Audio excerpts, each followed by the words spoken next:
বাংলাদেশ ইসলামী ছাত্র শিবিরের সভাপতি জাহিদুল ইসলাম বাংলাদেশ জাতীয়তাবাদী ছাত্রদলের এক কর্মসূচি নিয়ে সংগঠনটির প্রশংসা করেছেন। হিংসা বিদ্বেষ পরিহার করে সব ছাত্র সংগঠন শিক্ষা, সেবা ও ভালো কাজে প্রতিযোগিতা করবে, এমনটাই আশা করেন শিবির সভাপতি। শনিবার রাতে ছাত্রদলের কর্মসূচির প্রশংসা করে নিজের ভেরিফাইড ফেসবুক পেজে স্ট্যাটাস দেন জাহিদুল ইসলাম। স্ট্যাটাসে ছাত্রদলের একটি ফটো কার্ডও যুক্ত করে দেন তিনি।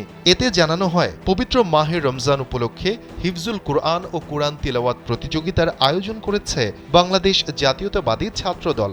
আগামী ১৬ মার্চ ঢাকা বিশ্ববিদ্যালয়ে এর চূড়ান্ত পর্ব অনুষ্ঠিত হবে। বিজয়ীদের জন্য থাকবে পুরস্কার ও সম্মাননা ক্রেস্ট। স্ট্যাটাসে জাহিদুল ইসলাম লেখেন, মাশাআল্লাহ, বন্ধুপ্রতিম ছাত্র সংগঠন ছাত্রদল ভালো কাজের প্রতিযোগিতায় সম্পৃক্ত হয়েছে। আল্লাহ কবুল করুন। আশা করি হিংসা বিদ্বেষ পরিহার করে সব ছাত্র সংগঠন শিক্ষা, সেবা ও ভালো কাজে প্রতিযোগিতা করবে। অনেক অনেক দোয়া ও শুভকামনা।